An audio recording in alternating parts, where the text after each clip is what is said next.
Once upon a time in the grand history of Europe, there stood a family whose name echoed through the corridors of power, the Bourbons.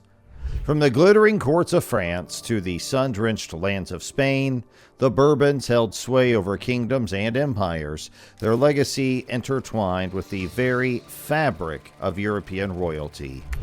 But how did this illustrious dynasty rise to prominence, and what led to its eventual downfall? What sparked the conflicts and alliances that defined their rule? Well, to know all this, you have to stay tuned till the end. The House of Bourbon is one of the most important royal families in European history. They started out as a branch of the Capetian dynasty and really hit their stride in the 16th century. First, they ruled Navarre in Spain, and then they took over France itself. Their story begins with Louis I, who was the Duke of Bourbon from 1327 to 1342. He was the grandson of King Louis IX of France, who reigned from 1226 to 1270. The Bourbons made a big splash as kings in France from 1589 to 1792, and then again from 1814 to 1830. After that, another Bourbon took the throne as King of the French until 1848. They also wore the crown in Spain for several stretches, from 1700 to 1808, 1814 to 1868, 1874 to 1931, and since 1975. They weren't just content with ruling France and Spain, though. They were also Dukes of Parma from 1731 to 1735, 1748 to 1802, and 1847 to 1859. They held court as kings in Naples and Sicily from 1734 to 1808, and as kings of the two Sicilies from 1816 to 1860. And for a short time, they were kings of Etruria from 1801 to 1807, and dukes of Lucca from 1815 to 1847. Basically, wherever you looked in Europe for a few centuries, you are likely to find a Bourbon in charge. The House of Bourbon is part of the Capetian dynasty, which was one of the ruling families of France. King Louis IX, who was from this dynasty, had a son named Robert. This Robert, Count of Clermont, is where the Bourbons trace their ancestry. Back in 1328, when the direct Capetian line ended, another family called the Valois took over. They made a rule called the Salic Law, which said only men could inherit the throne, not women. Because of this, the Bourbons couldn't become kings until 1589, when the Valois ran out of male heirs. Robert de Clermont married a woman who owned a place called Bourbon-la-Chambre, which is now in Allier. This place became a duchy for Robert's son, Louis I, in 1327, and this is where the name Bourbon comes from. The Bourbons later grew their lands in the Bourbonnais region through marriages and also to the southeast and south. On their west side, they had the La Marche area, which Louis I got in 1322, and then added Vendôme. The Bourbons started small, married into more land, and got bigger and bigger over time. Is that the correct thing to say? Well, you can answer it right if you continue with us. In 1503, Charles de Bourbon-Montpensier became the Duke of Bourbon. He later became famous as a constable of France. However, his story took a turn when he was accused of treason. This led to the French crown taking away all his lands in 1527, the year he died. After that, leadership of the House of Bourbon went to the line of La Marche-Vendôme. The La Marche-Vendôme line had been split since the late 1400s. There was a senior line called Vendôme, which became dukes in 1515. Then there was a junior line called La Roche-sur-Yon. They got Montpensier after the constable lost it. They became dukes in 1539. Antoine de Bourbon, the Duke of Vendôme, took over the House of Bourbon in 1537. He became king of Navarre in 1555 when he married Jeanne d'Albret in 1548. Their son, who took over Navarre in 1572 after his mom died, became king of France as Henry IV in 1589 when the last Valois king died. Every Bourbon king came after him. The big Condé family also came from Henry IV. Louis, the Prince of Condé, was one of his uncles. Henry IV's descendants ruled France continuously from 1610 to 1792, when the monarchy was suspended during the French Revolution. One of the most famous among them was Louis XIV, who made absolute monarchy the most powerful in Western Europe. During the Revolution, monarchists declared Louis XVI as king from 1793 to 1795, but he never actually ruled and died under house arrest during that time. After the monarchy was restored in 1814 by the Quadruple Alliance, Louis XVIII became king until his death in 1824, followed by Charles X from 1824 to 1830, when he was overthrown by the Revolution of 1830. The Legitimists then recognized Henry V, also known as Henri de Dorn d'Artois, the grandson of Charles X, as the pretender. In 1830, the Revolution brought Louis Philippe and the House of Orleans to power. His descendants included those who could potentially claim the French throne, as well as the Bourbon descendants of the heiress of the last emperor of Brazil. Later princes formed the House of Bourbon Brazil, or Orleans Braganza, which should not be confused with the House of Bourbon Braganza, a Spanish branch originating from the marriage of the infant Don Gabriel, son of Charles III of Spain. The Bourbons came to power in Spain partly because of the descendants of Louis XIV's consort. The Spanish Infanta Marie Therese were the closest surviving relatives of the childless Charles II of Spain in 1700. Additionally, Charles II's will named one of her descendants as his successor.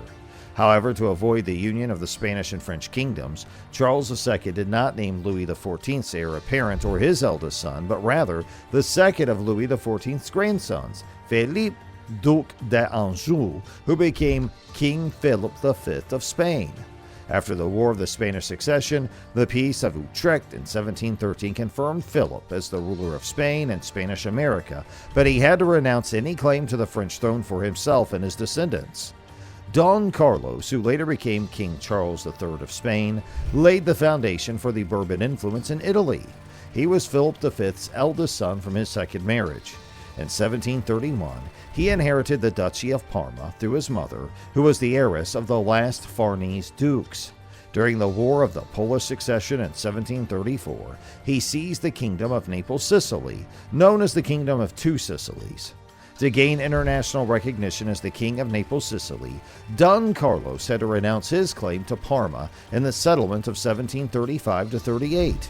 However, under the Treaty of Aix-la-Chapelle in 1748, Parma was secured for his brother Philip, known as Don Felipe, with the condition that he and his heirs would renounce it if they succeeded to Naples, Sicily, or Spain.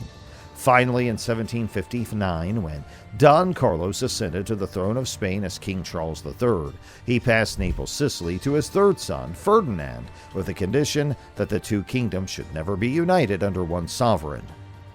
During the Napoleonic period, the Kingdom of Etruria from 1801 to 07 was established for the Bourbon-Parma family as compensation for the impending annexation of Parma to France. The kingdom was dissolved as soon as Napoleon was ready to depose the Bourbons. The Bourbon Duchy of Lucca from 1815 to 47, on the other hand, was created by the Congress of Vienna. Parma was assigned to Napoleon's estranged wife, Marie-Louise, for her lifetime, so Lucca was given as compensation to the Bourbons. The Treaty of Paris of 1817 stated that upon Marie-Louise's death, Parma would return to the Bourbons, who renounced Lucca to the Habsburgs of Tuscany in 1847, shortly before succeeding her. In France, the senior line of the Bourbons was restored to power after the Napoleonic Wars, but was deposed again during the Revolution of 1830. The House of Orleans then took their place, but was itself deposed during the Revolution of 1848. The Bourbons of Parma and the Two Sicilies lost their thrones during the Italian unification in 1859 and 1860, when Italy unified under the House of Savoy.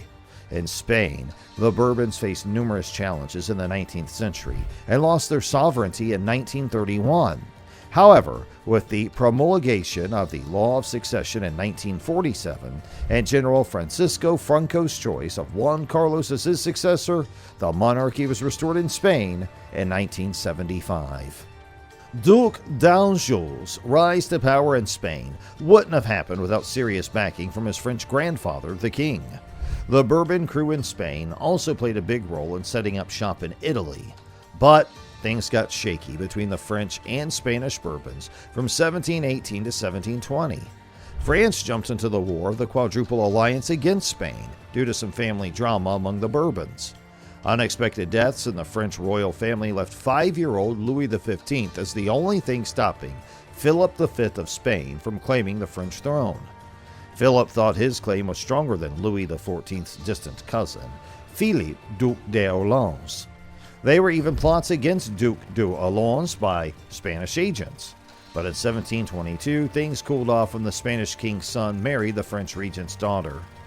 Fast forward to 1733, and we've got the Treaty of the Escorial, a pact saying the French and Spanish Bourbons will have each other's backs no matter what. Then came the Treaty of Fontainebleau in 1743, like round 2 of that pact. They made a third pact in 1761 during the 7 Years' War, promising to protect each other and the Bourbon states in Italy. During the French Revolutionary and Napoleonic Wars, the Bourbon buddy system took a nosedive. The later part of the 19th century brought even more chaos. In 1823, a French Bourbon prince led a crew into Spain to squash some liberal ideas Ferdinand VII was getting cozy with. But even with all this family drama, the Bourbons couldn't keep it together when faced with 2 major events that shook both the Spanish and French royal houses. In March 1830, Ferdinand VII of Spain threw out the Salic Law of Succession, allowing his daughter Isabella to inherit the throne instead of his brother Don Carlos. Ferdinand's flip-flopping on the law sparked the Carlist Wars after his death in 1833, with Don Carlos's supporters protesting Isabella's ascension. Meanwhile, the July Revolution of 1830 in France ousted the legitimate Bourbon monarchy, placing Louis-Philippe of the Orléans family on the throne. This move was controversial due to Philippe Égalité's role in the execution of Louis XVI, making the Orléans unpopular with the Legitimists who supported the original Bourbon line. In 1883, the last male heir of the original Bourbon line, the Comte de Chambord, passed away. Some Legitimists rejected Louis-Philippe of the Orléans as the rightful pretender to the French throne, and instead supported a Spanish prince, earning the nickname Spanish Whites in France. However, most Legitimists followed Chambord's advice and accepted the Orléans as the legitimate heirs to France. The dispossessed Bourbons, the Spanish Carlists, and the French Legitimists found common cause in opposing Isabella and the Orléans. On the other side, Isabella and the Orléans formed an alliance, causing diplomatic tension during the Spanish marriages crisis in the 1840s. Isabella and her sister were unmarried, and their potential marriages became a hot topic for European governments. The British opposed French influence in Spain and suggested Isabella marry Prince Leopold of Saxe-Coburg, which further stirred diplomatic strife. In 1843, Spain's Ferdinand VII made a controversial move by revoking the Salic Law of Succession, which had been brought in by his grandfather, Philip V, in 1713. This decision meant that instead of his brother Don Carlos, Ferdinand's eldest daughter Isabella could inherit the throne. Even though Ferdinand reinstated the Salic Law temporarily in 1832, he revoked it again just 13 days later. When Ferdinand died in 1833, supporters of Don Carlos who felt cheated by Isabella's succession started the Carlist Wars in protest. Around the same time in France, the July Revolution of 1830 toppled the Bourbon monarchy and placed Louis-Philippe from the collateral line of Orléans on the throne.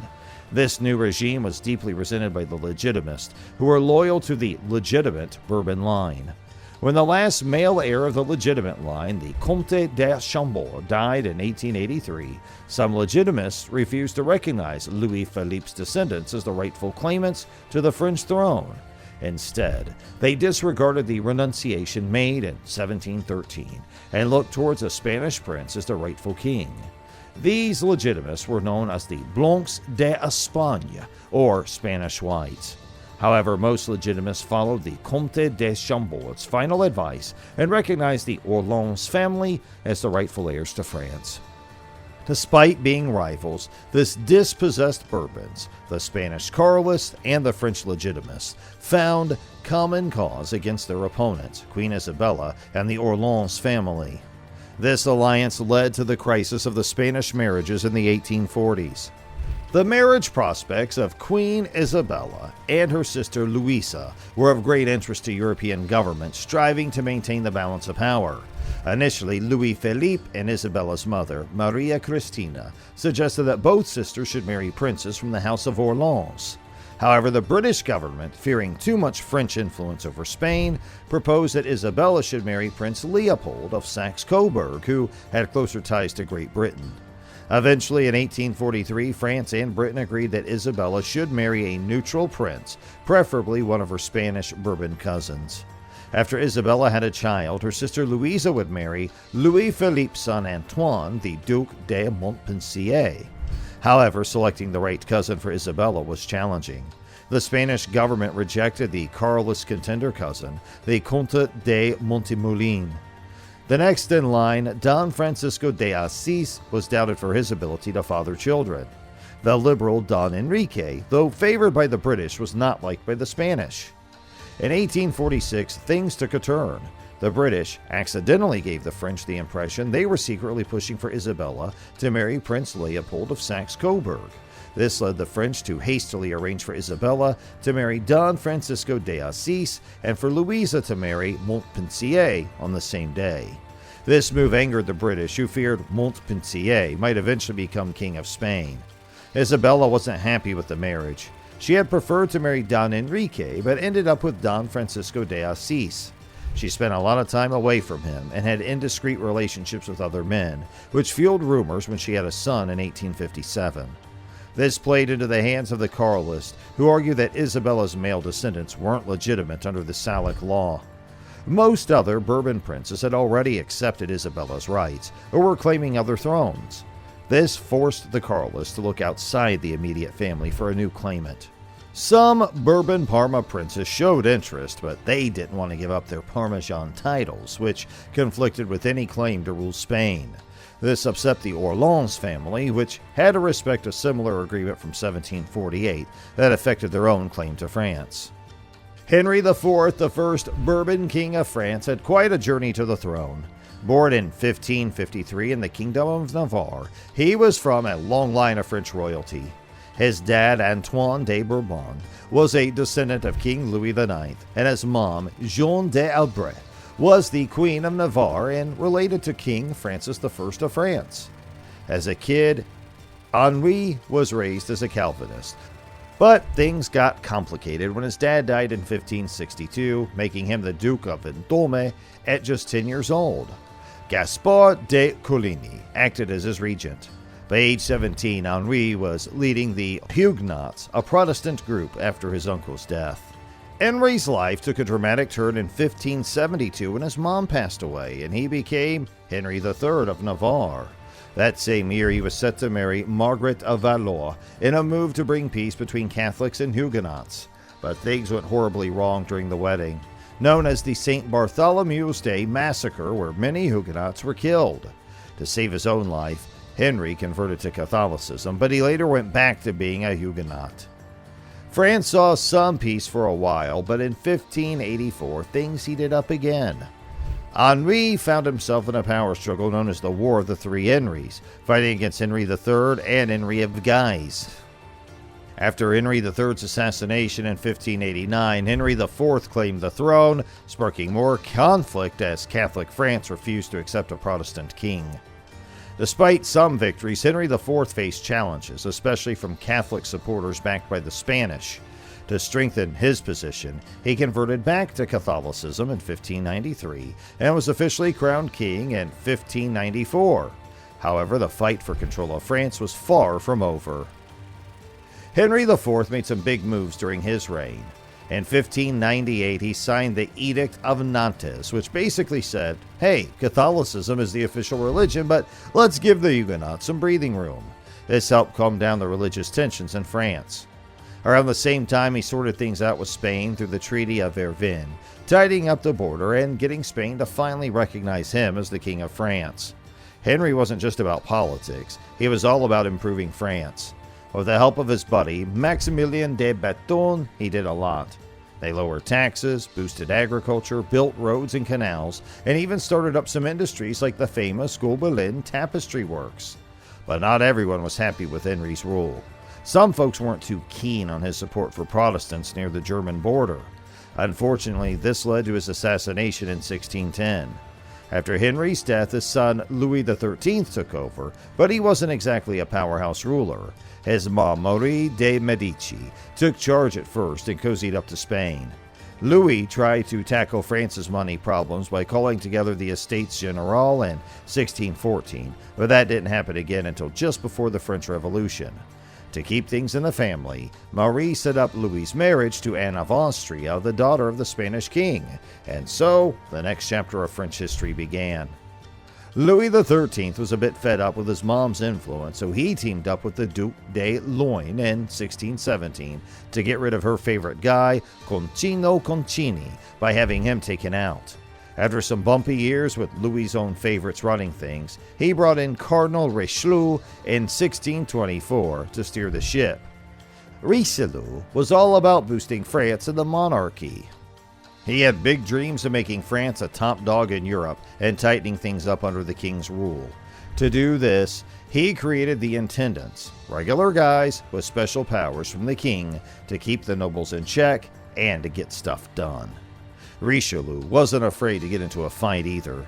He tangled with the Habsburgs in the 30 Years' War by making pals with Sweden in 1631 and jumping in himself in 1635. Unfortunately, he didn't stick around to see the end of the war, passing away in 1642. Louis XIII lasted just a year longer, dying in 1643 at only 42 years old. During all this, Louis XIII's wife Anne had a tough time having kids. But finally, after 23 years, she had a boy in 1638 named Louis, after his dad. By the mid-1700s, though, the Bourbon kings were having money troubles. They didn't have a national bank, so they kept taking out quick loans and telling their money guys to pay up front or more than they had in taxes. This wasn't the best plan for keeping the kingdom's finances in order. Louis XVI became Dauphin of France in 1765 after his father's death. In 1770, he married Marie Antoinette of Austria, daughter of Holy Roman Empress Maria Theresa. Louis's involvement in the American Revolution in 1778 is noteworthy, but he's most remembered for his role during the French Revolution. Facing severe financial crisis, he convened the Estates General on May 5, 1789, which transformed into the National Assembly. Under pressure, Louis accepted a constitution on July 14, 1789, the date now commemorated as Bastille Day. The situation worsened, leading to the abolition of the monarchy on September 21, 1792, and the proclamation of a republic, ending the Bourbon dynasty that began in 1589. Louis XVI was executed on January 21, 1793. His wife, Marie Antoinette, and their son, Louis, were imprisoned. Despite being proclaimed Louis XVII by royalists, he never ruled and died of tuberculosis on June 8, 1795 at the age of 10. The French Revolution and its aftermath, including the French Revolutionary Wars and Napoleonic Wars, spread across Europe, challenging other Bourbon monarchies. In Spain, Charles IV succeeded his father, Charles III, in 1788 and initially allied with France. However, after declaring war on France in 1793 and then making peace in 1795, he eventually formed an alliance with France in 1796. Back in Spain, his chief minister, Manuel de Godoy, convinced Charles that his son Ferdinand was plotting against him. Napoleon Bonaparte used this situation to invade Spain in March 1808, leading to an uprising and Charles IV's abdication on March 19, 1808, in favor of Ferdinand VII. Napoleon intervened, making Ferdinand return the crown to Charles, and then persuading Charles to give it up to him on May 10, 1808. Napoleon placed his brother Joseph on the Spanish throne on June 6, 1808, sparking the deeply unpopular Peninsular War. After Napoleon's abdication on April 11, 1814, the Bourbon dynasty was reinstated in France with Louis XVIII, the brother of the executed Louis XVI, ascending the throne. However, Napoleon escaped from exile, and Louis fled in March 1815. Louis was restored once more after the Battle of Waterloo on July 7, 1815. The post-Napoleonic era was dominated by conservative forces in Europe, but the revolutionary ideals of the French Revolution remained deeply rooted. To placate the liberals, Louis XVIII granted a constitution on June 14, 1814, but his reign was heavily influenced by the ultra-royalist party led by his brother Charles. When Louis XVIII passed away in 1824, his brother Charles X became the king, much to the dismay of French liberals. There's a saying attributed to Talleyrand that summed up the situation. They had learned nothing and forgotten nothing. After Charles X of France passed laws that pleased the upper class but angered the middle class, tensions reached a breaking point. Matters escalated when he appointed a new minister in August 1829 who lacked the confidence of the Chamber of Deputies. The chamber censured the king in March 1830, prompting Charles to issue the July Ordinances in July 1830 to suppress criticism against him. This sparked the July Revolution. As a compromise, the crown was offered to Louis Philippe, Duke of Orleans, who was a descendant of the brother of Louis XIV and the leader of the Orleanist branch of the Bourbons. Louis Philippe agreed to reign constitutionally under the tricolor flag, and he was proclaimed King of the French on August 7, 1830. His reign marked the beginning of the July monarchy, which lasted until the Revolution of 1848. This effectively ended the Bourbon monarchy in France on February 24, 1848, when Louis Philippe was forced to abdicate and the short-lived Second Republic was established. After Charles X's death in 1836, his son was proclaimed Louis XIX, though this title was never officially recognized. Charles's grandson Henri, Count of Chambord, was later called Henry V by some, but the French monarchy remained unrestored. Following the collapse of the Second French Empire in 1870, Henri was offered the restored throne but refused unless France abandoned the tricolor flag of the Revolution in favor of the Bourbon fleur-de-lis flag. The National Assembly couldn't agree, leading to the establishment of a temporary Third Republic. Henri's death in 1883, without an heir, marked the end of the main line of the French Bourbons. Juan, Count of Montezon, of the Spanish line, became the head of the House of Bourbon and Carlist claimant to the throne of Spain.